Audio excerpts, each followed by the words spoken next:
Yo, mi do fier mi appelle télé dit pour la nouvelle télé Espoir 47. No, ou dit télé Espoir 47 no va do toggle coffre, ou va do kwanji c'est kana ko haveli adia ou la po télé Espoir 47 ma tenal ma. Ou amisia messi di ba wa ko ba ajogba lo nu ya nu de kele rom ile di ba amona gesi na wazore dia kana le va télé Espoir 47 amia nai mia punu ye nu si anu kele di ba amisia ma na gesi le iba ajontia que amola do jesi que ne le nia nga vomba e gameyon la bana nous c'est moi en iglone et nous comme ça banana enyo na nya do kudaube mercredi na nya fo 21h aba le yemile poma que mi na yem juruna nya de ka everoma que egbe mi baba do tefesia yem ya juru ya de ka everoma no mata mi na mi fa ayino no se enkoba enya wawula enya si wula la batio goma eyo la batio ta yemi de na de ego de subo ma le nous c'est que mi pona no gere tuna no gere ti gaka fifi mi le nous serons le mi afa subo onti que aba le ye kudo gona mi nyako malia mi nyere ka kuno na tafaya ye mi wona na pa mi sosoro yo ka nyaku am ko na tafaya mi wona mi sosoro que aba le yo udo fiamia que wa yo ban ko wo ba chufu wo ba do dasio la bana do mahini egde yo intuite tout ma ke ya ma de no tele agoma que edula jesio na po la filia la globe oh ameya enyo plola ameya le fi o chuya ameya fi o chuya que ma globe Elizabeth me jesi oh que mino tele agoma na mi kata bien sorono mi awezolo yo de que mi ava fait moto de vieux enjoy do mi legia oh egbe ya mi ava no me ava na ponanto yo mi ento mi ano ko ijimi na ok akpe eno que abe le yeme blessant va ya mi dola ademi aduko yo no na mi appelle télé di pour nous parler no wajesimi que fonya ma toji chubo yo mi adapena ma no se patato yo na be Suleiman Dimajo muni etore kano rekave plala ni tomle e kagomi ye e yo me a metro do te pedele kegeke lana no le jiba nyanu kele ni islam kudo christianisme no be mi asina mi pola sende pepe gomi ke mi anto mi ma pompone mani agbale on tola ponupo mako kegia ona bena yo kegia mo yona deko ls ma dibo ma jesi ameriko amena bado ne bado kege quoi donc mo bado kegia donc mi yona deko de donc le yo kegia même que ga gwe jama ya kege fa no do kege zo bedia fi ko mena kono la kono ke panko zerka no bedo kona me kwa ago ya me nego le busidia funu be ni ok I'm so very le que Google li ba quoi et o bero sala simingo ok que wezo fuye nyama tia pankora yo na ya wa mo ko le tele go me aduma ya maria matia yo ko na que wonto de du ku na akwena apeto de la Yesu oyona nyebena pastor Bubuli Kosianika et mauvenu nyebe mesubona de église missionnaire Christ Vie je m'amène pasteur demain et ramia elle cove agwe cove de l'Egbasito au modi sister pas à 400 mètres na sister pas quoi abomi l'Egbasito yo l'Egbasito ok enyo comme ni me discours suboa na mi yon do le yo gbemia me dina ma asego na oni aleba ibe church ya nkoto nga leba église missionnaire Christ et Vie Christo ble agbe nya Christ ro ma do go Christ awe ike o Christ Christo ble agbe beto bete no ga ngba me gele ko abo yo ra Christ awe akwe ke bi ole doji eyo mi afa tele di bono no pola que abe esia ina milenusia no mo yembi medo vivi mi anu nyon tiwa apomo no yemi wo ma que amala madala na fibo aso be peut-être enyo do ma junami alo enyo ndo ko mi lo no milenusrom chu apoto de kantie apoto de kan enti milenusrom ye milen no kata même on entend ne na biya jaglo ya ile di de popo amesi amale glo ya di de popo ga ka mo iji la to akode dia no man jimi na ile tebea que o cha na fa na so no kumi na fi le lia le no go mesen ke le ba o yo Kristo no o yo Mohammed no o yo amesi am no ile popo fi matian no akode de popo a so no mire meka pastor yele no meka imam yele no meka hono yele no meka mamisi yele no meka ame yele no mio katamia so no na nyanya nyano yo akpe pastor bubuli que mato egbeme yaji etubo la bana enchole de yade glo ma oni kimbo ala bana mo nya yaye egbe mija awo egbe yaye mija wo ni ba encho mi le encho da mi le ni awo mi ba do hon dodro hon dodro ne nelia me ke ja dro honwa me ka to no hon drola Kristo aye mawiye me ka ye Muhammad aye taflachi mente bubu ne pe am ma mo katanti mi le diko ni ba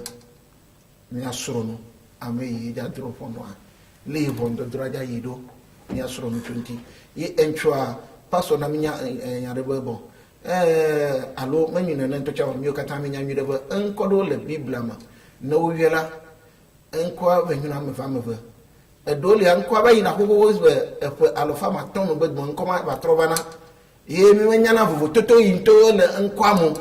o be doda si o ke na le yoya makwe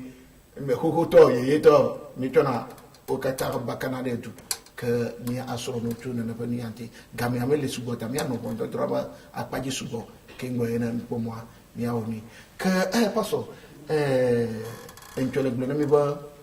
na masikulia garuma na manyam du no subo yen ba telia gomia na bla no yon no na tamuna tutu ka donc enchoa endu me sumiro e mana telia gom voilà c'est me c'est fri bele boblomba fondo dro ametonele mais ya fa me parce que me le fi a dono yem tata me butam keke bono egbe an me va la demona mire et la banan choma ya yo le blokata nyama se wuto metore ko que me le bo d'accord si belemi glen travail no wa pour pour so bon dodron ti bibla me ko ate yo nya mi kene bon dodro la bana le Bible a Abraham tonli Israël violi du koli Kristo Yesu Abraham yaoli me tomoli et a me tomola fia bana e ku va tro du ha tu chama ko Abraham to me ton helia ban Israël vio Abraham didime ma du ko yonye Adam didimo tovona Israël vieux pour Christ Jésus me ramène à l'église du Seigneur Jésus-Christ. Christ Jésus me ramène yenye ameyo senyanyua yo khoye sou 10 et ameka egbe ton mawe le khiyame de mawe yagbo mawe menya Togo to mawe menya Benin to mawe menya français ame ton mawe mawnya de Corinto Thomas Balbantoa et Amewo. Corinto, il faut Balbantoa et Amewo. Poupubla et ton vor effet. Poupubla ton vor effet. Et vient de 32 ans. 32. Et de Amerag et ton mao, Kofia. Si c'est Ame ton momo pour un dodro tovo. Ame Bantoa y Yuda Toa. Yesube. Nenye bena ye va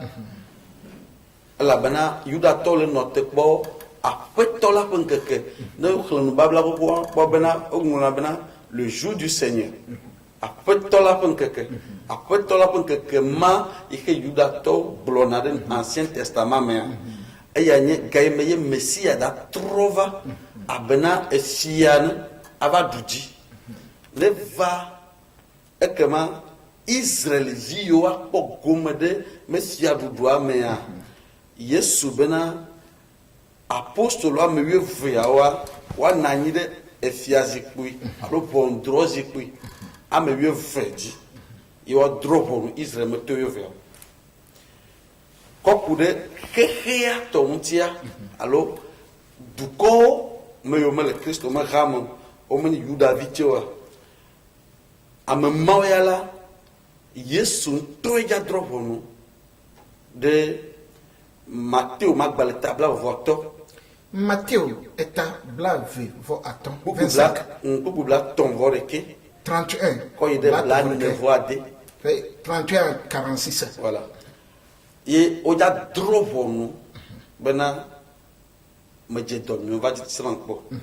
e do mi mena no modo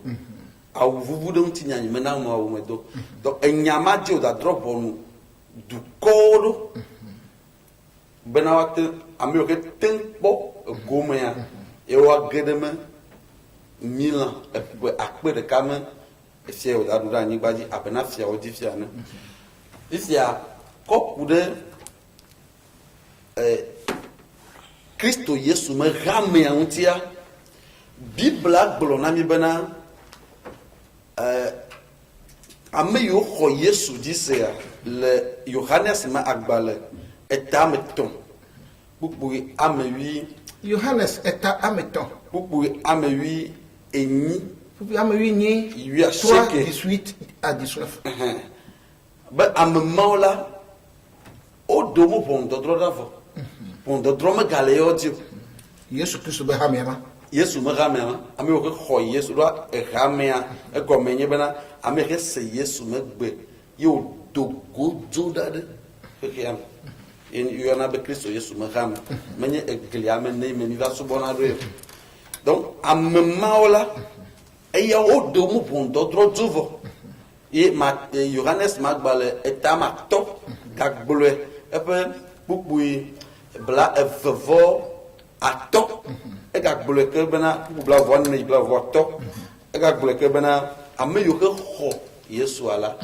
ameyo ke ho Yesu menyala ame maula o maga dropo no gama yola oto kum ho ba do agbeme la bena Yesu kudota ta wo to Yesu me kumovo yo ba do agbeme donc bon dodro am tomawa yeweli hena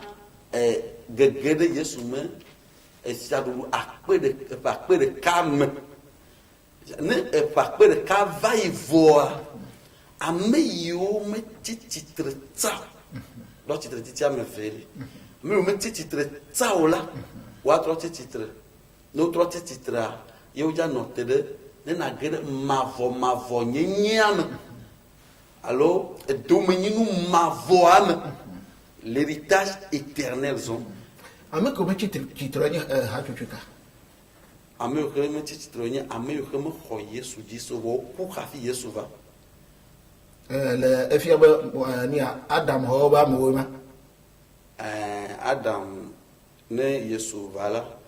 Adam da titre ni Moïse wa mo ma duko parce que le boglomba ame yo ku ke ngba Yesu Kristo va ame yo ku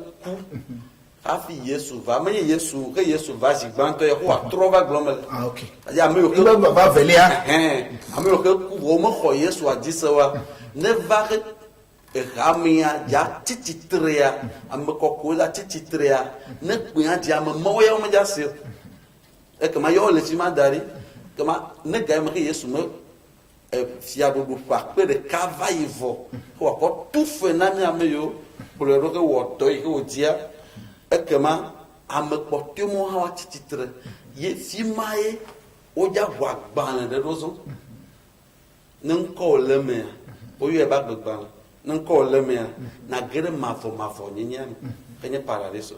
nan ko melemo wa evo na ide etso mafo an ne neye Bibla fianto pondodro ntien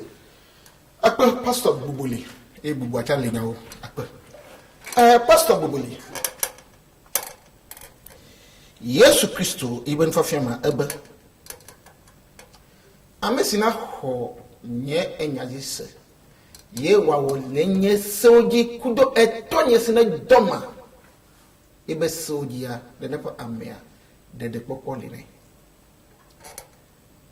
Yesu Christo be hamia leke woni ela bena ibe hamia yo le gbogbo no ba amila ko ibe nyanyi se ye wazo de ito bel no ito be ni anwa de popo lide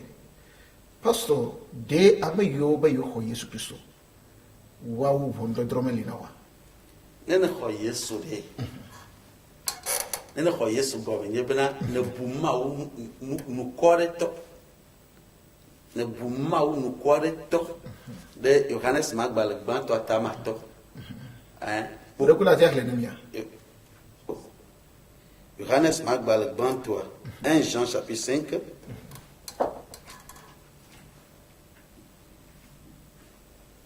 1 Jean chapitre 5 1 Jean chapitre 5 chapitre 5 eh ben ce verset 10 à 12 OK eh ben Jean est à amaton c'est Johannes magbal gban to est à amato c'est so popo am wo ko ide am yeve OK am wo c'est am yeve OK doy. Celui qui croit au Fils de Dieu a ce témoignage en lui-même. Celui qui ne croit pas Dieu le fait menteur,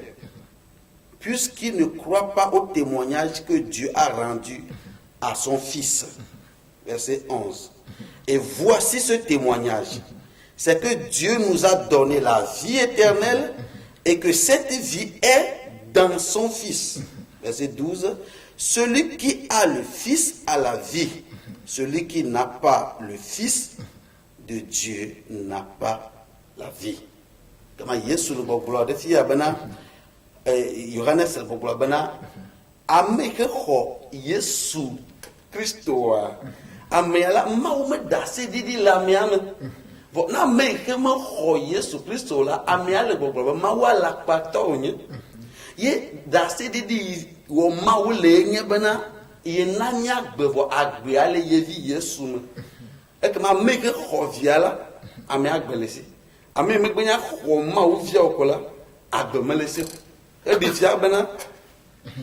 na te wo de sia da gblonya de sia de na megbe ho Yesu ma wo via okoa agbe melesi Ano de ba o java na isa ela bana anya ya medula asenu goma mire ela bana pastor Yesu Christo be von drogbela amulava wa globe unko oje men no ye medato unko we me yo Yesu Christo be kwa e yo ye cho onu gede daglo no be bulem kuna ma bune nyame gisi o bonena fa mo ko cho Yesu Christo be nko le ne fa no ma o ko Yesu Christo fu mo o ko Yesu Christo mo ko Yesu Christo le ko na mo ko Yesu Christo ago menyi bana nene ko do magbale e do magbale e ke do magbale tam yo asheke e tam yo asheke bobo vonti yo Yesu Christo manko bobo von yo Yesu Christo manko yo e ke le fia bana amesia mena te glo bana menye Christo to wa yo Yesu manko amama glo Yesu le amede kemeli ja ho Yesu ye wa onukunu ple Yesu manko ple Yesu magbobo ye Yesu na bato ne be ye me jesio la beneni nyeke ne gloma ele Matteo magbale tamadre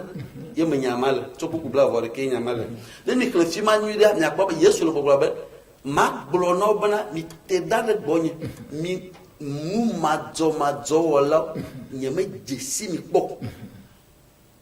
e fia jere ka bana ame o me ho Yesu jiso o ko nko akole don voa o ko bobo enu mata Matteo magbata bla bo ne Yesu le fia bana ame o bonare yiman kodi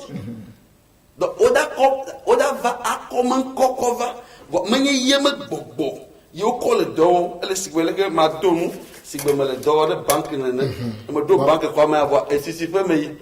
ye glo Yesu le donc o ya ko yiman ko vo ame ko Yesu dise ya agbelesi meda ko bon dodoro anigbe aji apo bon dodoro anigbe ke gbonajo akpe pastor maglobe débat bu ela bana enya gede le tafuna miano enko yim Imam Suleiman Jimajo Imam Suleiman, la Bible, nous faisons nous, avec les pasteurs Bouboulé. Nyanya Bouboulé. De Emanami ba Vondodro Ameton Yele. Le Coran Bakpaji. Et on avait mis deux d'ici, Vondodro. Le musulman be souvent. Agnon, Vondodro Nene Elia. Yo miya dakpena Yesu Kristo be mau kele ni Allah yemi le biyo be nuti fafana e bati klola ke kemso Adam vaje Noah ji vaje Abraham ji kakavaje Yesu Kristo Maria bevi vaje wa domle ke ni Muhammad mau be nuti fafa ku ye jirale no kudwe enu ke to ponu droit nyatepe olase kafla kantata le agbaledo me sokuro fon drodronti ne mawu nyi de ka nu kenti be do mi nyi de ka mawu maso hoseo dare bang vo lava globe ya dropon tepe ameton aw mawu be de ka ke be nyi wadon kenti le islam be se me no la tono be oni hoseto le islam me si pilier be ni le ebe amatongo me le nibe adid akade jibe sofonu trogbeli enwaye na moselem to la kobe owona avu le edonwe wowome vo amedewa ke oso enobe we agbe karo de kebe nyaya jikpoa we okwa gbe mavo wo hasi fifi daje ko gbe yonu kwa gbe karo nkwa jikpoa onyi ameko le admin na paradiso enwa mile dibe to mo benu siti kukumea ni so amtro so enyatire so va so kudo de ke mawja drop honuna ameke bia fufu le blobe eye ja drop honua de ke mawja drop honuna maw blona mi le korami be eso honu drop beri no oyi surat maida me surat 5 verset 116 funu me maw le blobe eso honu drop bea ye la yo Yesu Kristo Maria bevi ela va nani ye la no bia bedi ewe blona amobe onu suba ewo kudo enobo nyi mawa Yesu Kristo la don nebe yeho ma muti kokko na o ne mu gbena olanya ani a obi anya bo Yesu Kristo don diwa alo mekele ngidoma enya kele jolifia e do be Quran eni agbalede ke ameke didi Quran o nebe alpha plus omega gomejeje kunu eni gomejeje kunu eye le nami nu kele javajo eye nami be esobonu drogbe ya nyake mi jabio Yesu Kristo ya ye nyake be la so do ntie ya donu kenti ameko yo na be mawa enya na nu kudo enu be totoji kafla enwa e de na fio ba menyi mawu no bi amere question de ye be globe eni ya ne mtenye wa amamanyi mawu gbedo enwa le nyin kemi atroso ko enu ameni mi akọ edo jesibe bon droit mawu de kai be jina va mawel ja trop bon Yesu Kristo Maria be vi ke amede o so be eni mawu yeta ova bi question be game hi ya ja troma don kentia no nyi mawa o enwa question wa tutu gban wo do lanya no nyi mawa question tutu gban ko lanya yele nyi be game ko le ja pa kudo hi ya pata ko bi le Marc 13 verset 32 mais et pour ce qui est du jour ou de l'heure personne ne le sait ni le fils les anges dans les cieux, mais le Père seul. Et bien nous créons les nids pour nous droguer. Il n'y a que mille blancs. Ah mais que nous créons les nids pour nous droguer. Là bas ben déjà va droguer. Yesu le globe et nous créons les nids pour nous droguer. Amérique be munyo. Dipo dola munyo. Et Yesu Christo ye munyo. Voyez to créons les nids to ono. Créons les nids ebe mawa et des capo nya pour nous droguer nya. Puis a mi jaba blanc mais que déjà droguer. Que on funu ne mi se verser on zereka. Mila kwa do desibe Yesu Kristo do son ya meke la te tro bonwa ye le ni to hono ke le nya game ke hi ala tro vo enya ke nkenti ngba tro se te goro nya ja doai bon tro tro benya nya se gome nyore be ne eyi aswa dipo dolale ke le gbe soso ke le ja kupe ne be kupe ya funu me mila kwa elu keja ndokusula di diba a 100 mètres nami a betobe susula no fio sibe sinene ende beni ke adam be vile pe la supporter ne benu maou le globe enu keke wa me agbetola fofun keke wa me ke pata fofo ola divise zo keke wa me maou e denyare pe na me sokuro gondro ti voix ne mdi ma defunu o don ke ti ala nyinu ke ela me dibe ya de on manche bi ba fia okay yede gondro be wa ne e pe dizereka ye ameko pata fofo o didi wa be vi o divine keke wa me ya ola ko do desibe eni nkeke terrible de ke Coran le bonami be e no ma desi e bio e bijama desi no amesi amela no puju omjanya bo la mama ntocho donu kenja onya fika peta oliyo funu mea agbetol de pepe la lebe agbale donu kenti game kemi lea nyabe dollar ke le dusi dia le ngule nami emi oji to le ngule nami do ma placer nous sugodo mia agbetonti tutu ba we to susu la sio zevegwa dipo dollar le dusi di kuro miodi ye e so bonu drop be won olal ameke wo do nwe o po be wa be do nwe sugbon olal le wa ba gbale kuro dijo va meke o e do bara una wa ola po ola no bula anyabe amewa agbala le na mi le nyabe ola nya meke poussière allo la no nkume na ne ba me o voa enu ke le ni bonu drop be anto ele ni to ho no ke le Yesu Kristo be mawu ke le ja drop bonu ye o drop bonu Yesu Kristo wa nyatepe Yesu Kristo wa mawu drop bonu ye nyatepe ya mawu de alo mawu na mi nyanyorebe Yesu Kristo de do ko to le mele globe ne ola sokewa ewe ni so soketo va no la hento na wa ewe le ni nu se opatato Yesu Kristo wa mu le ja drop bonu Americo va fike teka amesubon le nibe ba Yesu Christ le gbonabe le Matthieu 7 verset 21 que Yesu le gbobe ceux qui me disent Seigneur Seigneur n'entreront pas tous dans le royaume des cieux mais celui-là seulement qui fait la volonté de mon Père qui m'a envoyé ebere amekole yo ebe apeto re o mu le jado di pofia du pe wa pato ma do di pofia du pe o vo ameke wo do yebe ma o pe loronu npo gbobe ebe loronu ye eyi wa me mo la gbobe. N'avons-nous pas chassé les démons par ton nom? N'avons-nous pas fait des miracles par ton nom? Muni a peu encore on timiso wonu kuruna moa. Muni a peu encore emiso yodona moa. Yesu Christ sera globé. Alors je leur dirai ouvertement, ma bonano, retirez-vous de moi, mi hera le bon nous vont là. Que moi mia quoi do décider. Ne ameko le yonko o le bobé yé au sol do akafra. Mi la quoi do décider yi ya kebemilea. Ame voit yo patacha ole yo Yesu Kristo abenko gbogbo ko so lo do amere pe munyo wa de po ole po benu ko gbon ele vemi ye wa ole po Yesu Kristo ne ba mewa e so bonu drogbe ya mawuda drobonu ne ba mewo do gbigbi won ta tro te gbero dinami ye fi ke mi la gba tro po ele ye le ni fi ke Israel vio ole defion Yesu Kristo a mawo sinde ke so le fion Israel vio wa po edo de sibere Yesu Kristo a Israel ba ho mo yo do eroda no obia mere pe Yesu Kristo ba po solo wa menene yo ola ba me wevi nu kenti onya me wevi ma funo matende gomo wa ma fito fina ba nu kenti onya me wevi ro ele nyibe ma u bona Yesu Kristo be Yesu Kristo to le brebis je n'ai été envoyé comme brebis perdu de la maison d'Israël o domdo Israël be ala vi bu bontie yenti be le bono bere miaoya Israël dit miao ba domdo da même bon drop de tanye kunye donya nous kenti odonya ma doit le gobe au renouvellement de toutes choses vous qui m'avez suivi vous serez de même assis sur 12 trônes pour juger 12 tribus de la maison d'Israël et ce bon drop ya mia Israël viu amewe veyawa nya pata mi laba no Israël ba ziadi mi drop on Israël viu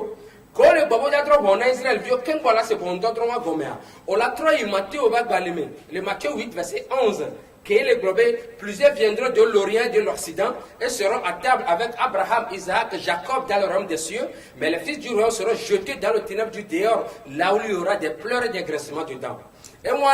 quand Flamero Mousse Simel ben kole mo, babo Simel moulemo, vandibe no, puis amerebe, mais quand il y en avait Orient, on l'avait ouvert à Mokole, Sigebe,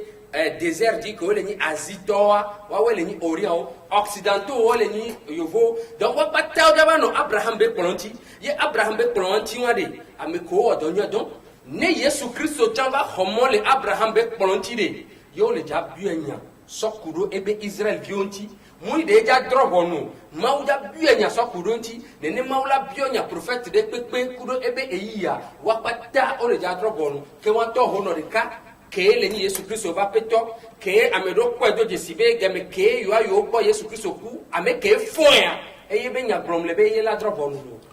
apa Imam Suleiman Chimajo apa na wonu madedia Imam Suleiman Chimajo Yesu Kristo ebe von drogbia man no nyefia zipima ku Israel duko wifiao anu ntinya ma dropo Israel duko le wonu fofo ma fifia le globe Yesu Kristo mo ja dropo no nukata ye oglobe ebe man no nyefia zipilaji ku duko amrivia ba agbono ye mi dropo no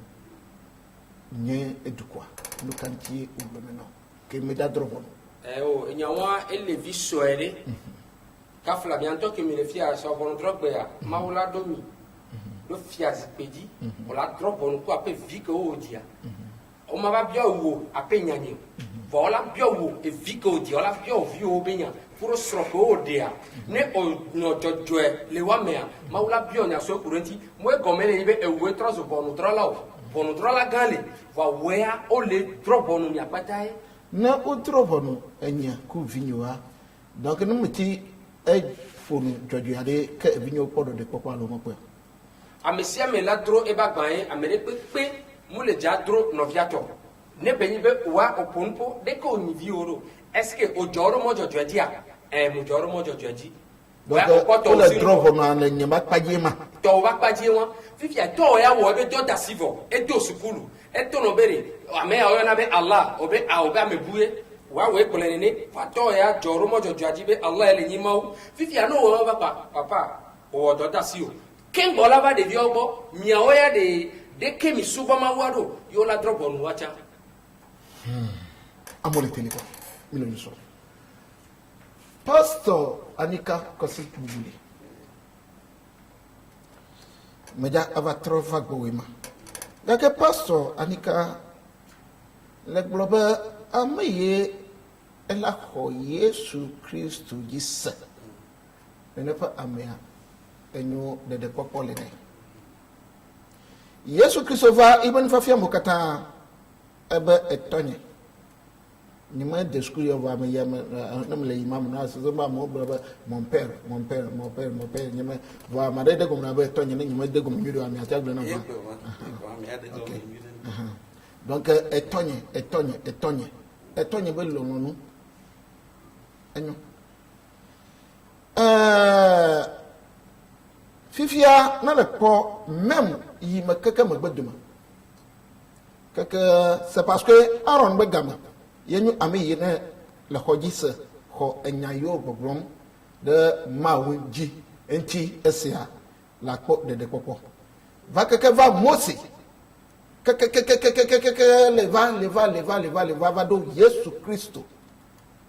eji donc na ami va etwana ma ofenya vana ba mi trojma mi aho afetola me yagise emoya kaka ona be Yesu Kristo va ayimbaji ka jua okay taflache na mi ma ho Muhammad jiso ha sama Yesu Kristo va ayimbaji fia ona be apove ku blave ya 2020 ya na taflache mi dimo nyama ko glomba ni oro Kristo to ba paji me no na mi ma ho jiso wa efia ba Yesu Kristo ke eva ejua amabeto be efe ibe jijimo keke ni 70 ans ke amo o choro kaka neneke Mose chabe gamea eno kudu ni kaka yo gloma unya kaka Noah ho o gloma unya be mi trojima me mi akode de popo paso mi me dibe ma bia la afima ko ire ko nyuba de ma wo benya sie amesia me te ekpedegia ma wo benya vuvu toto de lemea ye mi ati afia mia na mi anya ba vuvu toto le fia C'est parce que de ça mi ho ma o dise musulman ba Allah on a be gbe to vo ga kene be ade gomia ma madame la tiade gomina madame me dibena disiponu polo ne pot pepe agobi nous non la menu amo pro la menu ta matin te nano go oui et mi ko Coran me dit que nous venons citer Coran chapitre 5 Coran chapitre 5 verset 116 verset 107 o glorifima ko bo ya trop bon Yesu bonye ho glorifima Yesu danye dasefo madame ko fika le wana mebia Surat Maïda, Surat 5, verset 116. Surat 5, verset 116. Rappelle le moment où Allah dira: ô Jésus, fils de Marie, est-ce toi qui as dit aux anges, prenez-moi, aux gens, prenez-moi ainsi que ma mère pour deux divinités en dehors d'Allah? Il dira: gloire et pureté à toi. Il ne m'appartient pas de déclarer ce que je n'ai pas le droit de dire. Si je l'avais dit, tu l'aurais su certes. Tu sais ce qui est en moi et je ne sais pas ce qui est en toi. Tu es en vérité le grand connaisseur de tout ce qui est inconnu.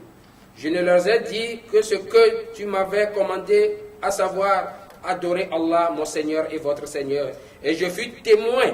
contre eux aussi longtemps que je fus parmi eux. Puis, quand tu m'as rappelé, c'est toi qui fus leur observateur attentif. Et si tu es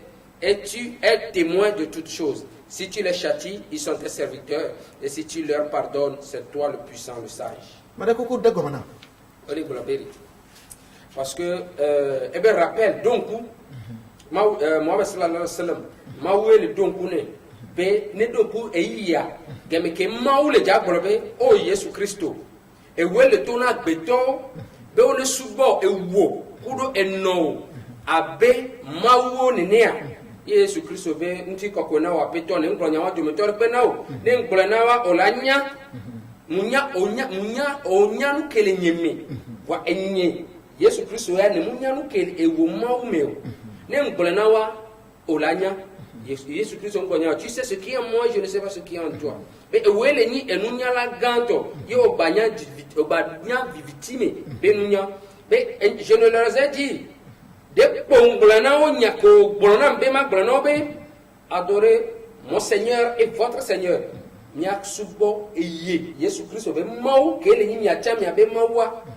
Et je fus témoin contre eux. Et nyentoa munye da se fona o gemeke nyento mulewa mea. Voa gemeke o va comme toi. Et wele nya meke le nyiwa be da se fo. Ne wonto o hetona wa ape kuluvi owe.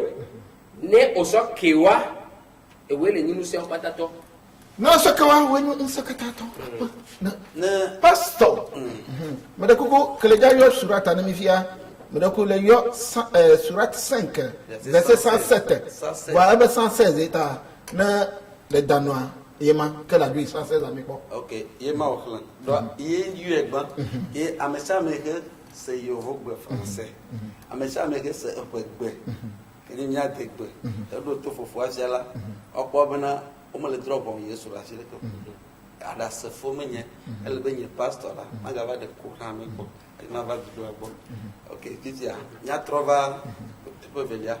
no via yo glorifia bana obia Yesu se bana da kamni bon droga bana yimenye mede kuku wa troke le Coran mi na la de gomene mi c'est parce que fi abilia nya enu vitu kile nyum dina bo adu vitinam troch mi na la de gomani mate kuku ay ko khlo bon tima ga troch mate kuku de ne medima OK Coran chapitre 5 verset 116 Coran chapitre 5 verset 116 verset 116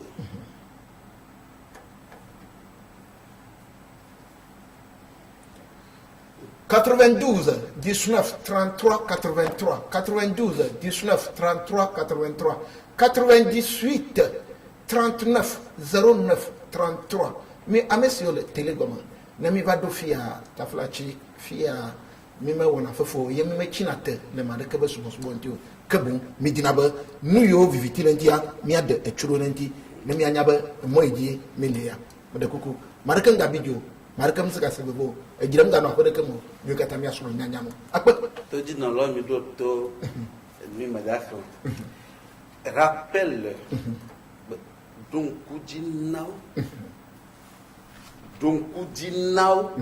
rappelle l'heure, le moment où Allah dira, Gaïmeye Allah Nagbolobe, oh Jésus, fils de Marie, oh Jésus, Marie, à ma vie, est-ce toi qui as dit aux gens, Ewe Bolon Amobe,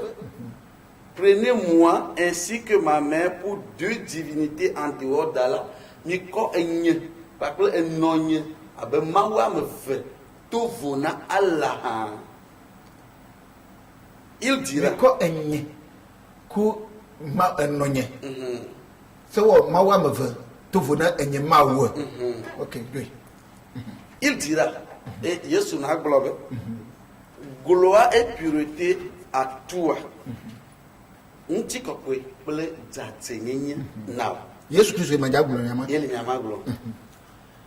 Il ne m'appartient pas de déclarer ce que je n'ai pas le droit de dire. Me demona bena mak blonu, menye tonye bena mak blonu e ko me demona be mak blo. Be mak blo. Yesu Christ est le blonu. Menye tonye onyo, menye musenye obenu yo me demona moi. Mak blena amo. Menye musenye menye tonye o yebe mak blona mo be. Enu ke o me blona be mak blo menye nyanyo o mak blona mo. Très bien. Et bien il m'a donc c'est bon. Très bien. Si je l'avais dit, ne de me brûler là, tu l'aurais su, certes. Ne de me brûler là, n'anya. Et ne te pas me. Ne de me brûler là, n'anya. Au mahou la nya. Si tu sais ce qui est en moi et je ne sais pas ce qui est en toi. N'anya nu que le menya, ou nyemenya. Maou, Yesu Christ le peuple, Maou, Maou, Anya nuit le Yesu Christ ama, Dake Yesu Christ a menya nuit le yamo. Le courant menya. Oui, ok. Oui, le menya me dit ma c'est moi. Préciser, tu dois venir à faux de tu blâmes.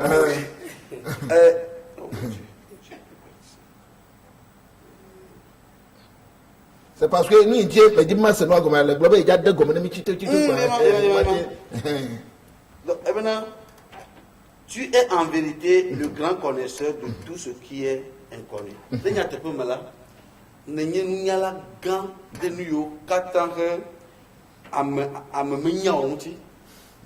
Ok, let me put the prayer. Oui. Yesu me le pondot, on me le drop on Yesu le fia. Vois Yesu le doit à ce fou de Israël vieux outil. Les filles. Le ameilleur sous bonnet. Là, Yesu le doit à ce fou.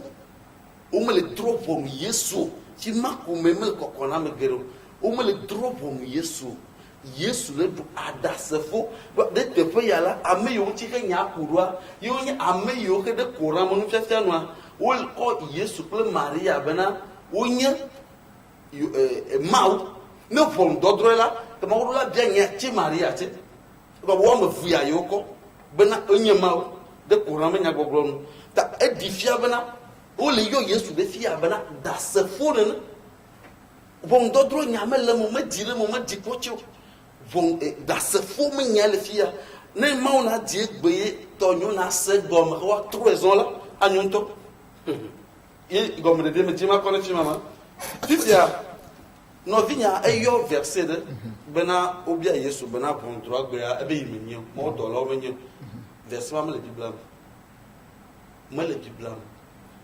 O me bia Yesu bon droit gbenya. O be gai me ko wa va do Israel me fi ado pe anyi. Gai mo va do fi ado pe anyi. Gai ma me gbe to via va do fi ado pe anyi. Enyamode. Matteo et tabla va vonne. Marco tabla et tam 8 ton. Luka et tabla va voir que si ma nyamaole. C'est ça le bokla benade. Mais de coucou gamé amel le main ni ala klifirna de ka ela bena. Ni le no amenyi ba. Nyama globe nyimenya Bible nyimenya Quran. parce que mais c'est bien ou bien que Jésus-Christ m'a dit Jésus-Christ bien a fait tort gaka meye kiki ala wunwa e global nyamenye aucun mau yes obenade gaka mo wado gaka mo ke ya da wunde wado e mu fiado poya anyo OK nye peut-être ko wa ma anyo donc yo vous na mo donc Matthieu 24 Marc 13 Luc 21 chapitre am Thomas Luca ni assegnala manya o bondo dro manya la timo ko ra manya ndeke to dro muti godio ko ra benade wo ya o to fia no vo meti si o ja dro bonu o to fia avo meti si o ja dro bonu musulman donc nya ko bena no via le globena mais ko en yatia nyama se como o to fia no vo many fi o ja dro bonu e fia to na o de bo bete o da to do performer c'est une sentence irrévocable. C'est-à-dire que si à tout sommet, au maga trova dire. Au maga, ça dit c'est irrévocable. Au maga te va trop. Au maga gloire c'est que en tout cas quand il y a le Coran là, il me connaît c'est que bon donc tu as dit va faire moment à mon adivi, je le cas, monsieur on kuna mutabana. Mais coucou fike wala elle a vraiment déjà donné au courant et puis elle français mais que elle va pour bemeja ni a vraiment toi les covenants il est pas nous c'est wana yo et il kakema wala kobo OK 92 19 33 83 92 19 33 83 98 39 09 33 evem videba gamia chitele mi adiga ka egbe na mi pa na ne pa émission ya eva yi abe 2 mois après kengbe mi aba trova dogo na émission ya ji voir débat au l'état et pasteur Bouboulianto ana fi kebe le Coran nyate peme tutu bon Coran be la mi akwa be game kemi to mission adia mi blo Coran be nyare ke pastor blobe ne mi le jindia nyaba bio yowa amu de fi juru amu hlane alif lam mim mute dontio ye enyako le Coran be comme de dia e comme le be odidi Coran le 23 ans ne nu joa e be nti dodo enyake o le blo na mi ya no to se enya no bia se be game enya le joma ma te be game ko le commentaire parce que ami amaga le jour où la terre et les montagnes trembleront tandis que les montagnes deviendront comme une dune de sable dispersée. Nous vous avons envoyé le messager pour être témoin contre vous, de même que nous avons envoyé le messager à Pharaon. Pharaon désobéit. Comment désobéir? Nous le saisissons donc rudement. Comment vous préserverez-vous si vous me croyez d'un jour qui rendra les enfants?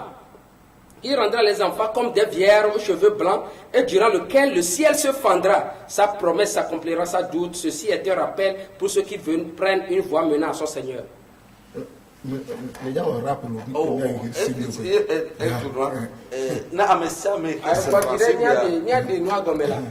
Parce que ne globinade. Parce que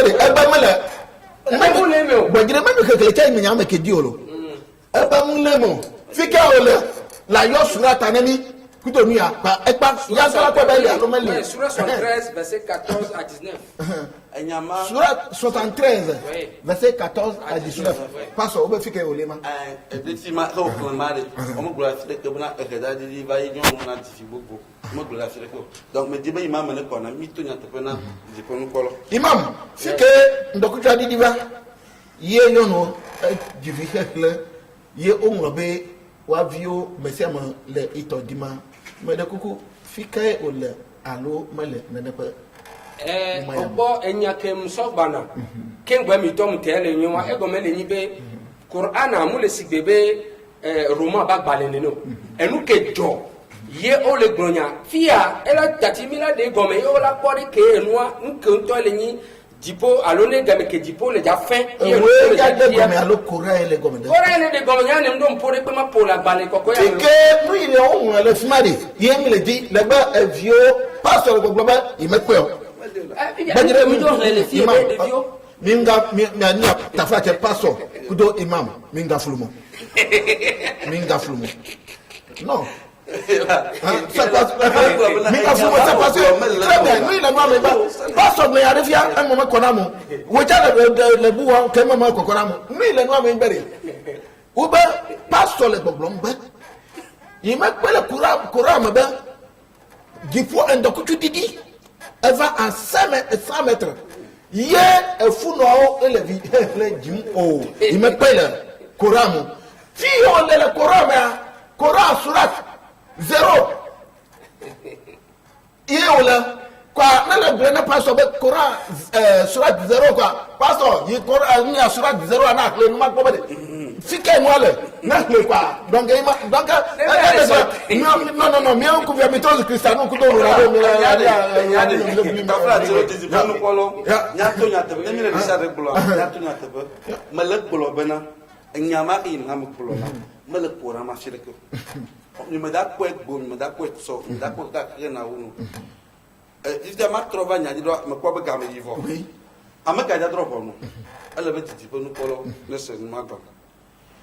bon droit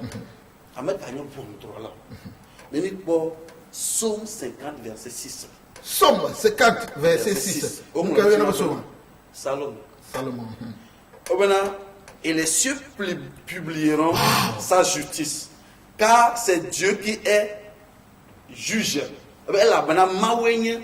bon droit là elle a bana mawenye bon droit là elle a bana mawenye mais quand mawa mawenye if ya diplomroso disi ponu polo fi to comme ça c'est d'abord mais tu me veux que quand tu 30 secondes lundi Johannes Marc Baletama top ou blava va faire le père Johannes Marc Baletama top ou blava va faire le père ne juge personne mais il a remis tout jugement au fils si ya de mawa kanye fofuade ya ma dal drop que e kokko fon dodro de sia de ko desiasi ta egbe na mele le gbogbo bena menye mawe ja drop menye yeso da drop no la ngonwo abena de mawe kenye vondro la e kokko fon dodro katan ko de evilasi lo game a kitele mi anti 2 mois da ke pastor be jaba bio won to le fifi be mawe ni vondro la ma o makaba ito vondro na evia nyatima amavia maso nyatima amavia eso to ano gamia kitele mi anti gamia kitele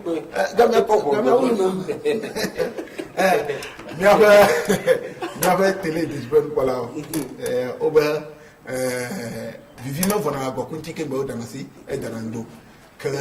abe leye mi togia manu de mi ko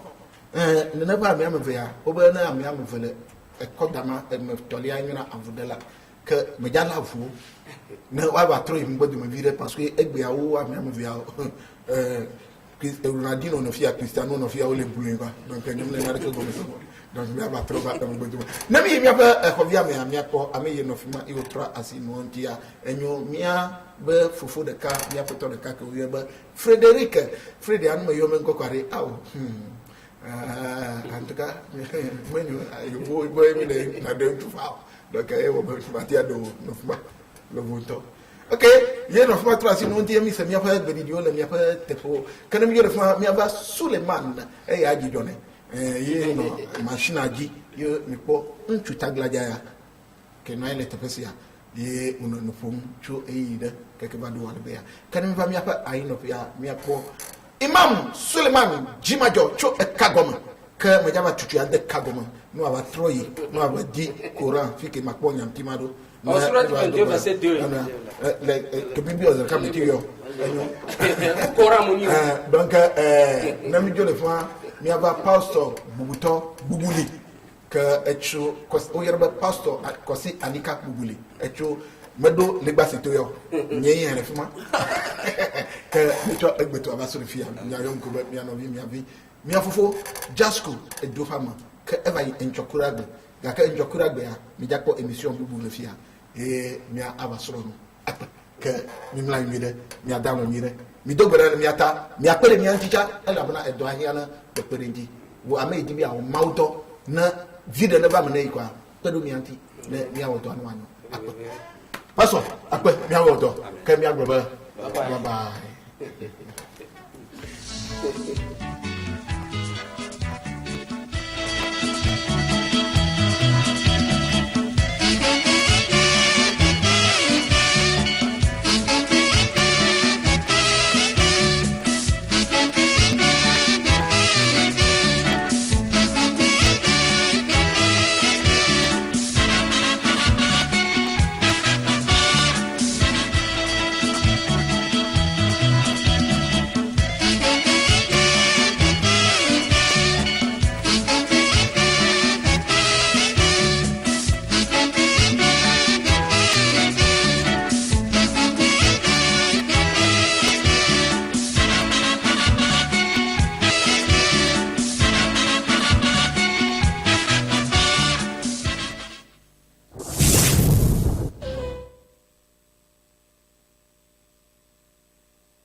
Aujourd'hui que Dieu m'a béni,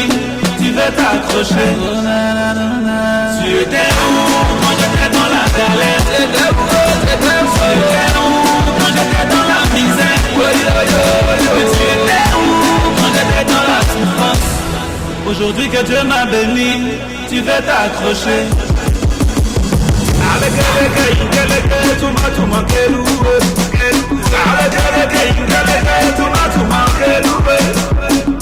J'étais galère au quartier, tout le monde me voyait en bizarre. La Kérigo même on n'en parle pas. Même Dieu ne dort pas. J'ai trouvé du boulot, ma vie a changé. Tu m'as minimisé, tu m'as vu au cadavre. Aujourd'hui que Dieu m'a élevé, tu veux faire semblant de m'aimer. Tu étais où quand j'étais dans la galère? Paysage de moi, ça tu étais où quand j'étais dans la misère? Tu étais où quand j'étais dans la souffrance? Aujourd'hui que Dieu m'a béni, tu veux t'accrocher. Tu étais où quand j'étais dans la galère? Tu étais où quand j'étais dans la misère? Tu étais quand j'étais dans la souffrance? Aujourd'hui que Dieu m'a béni, tu veux t'accrocher. Mais tu étais où quand je lavais les carreaux, cirer les chaussures? Je guettais sous le soleil, sous la pluie, pour gagner ma vie. Ce son-là, c'est pour tous les prières, c'est pour tous les woyoman, tous les bagaman. Faut barra, tu vas réaliser ce qui te voit en bas, yo. Ils vont te respecter. Faut barra, tu vas réaliser ce qui te voit en bas, yo. Ils vont te respecter. Faut barra, tu vas réaliser ce qui te voit en bas, yo. Ils vont te respecter. Faut barra, tu vas réaliser ce qui te voit en bas, yo. Ils vont te respecter.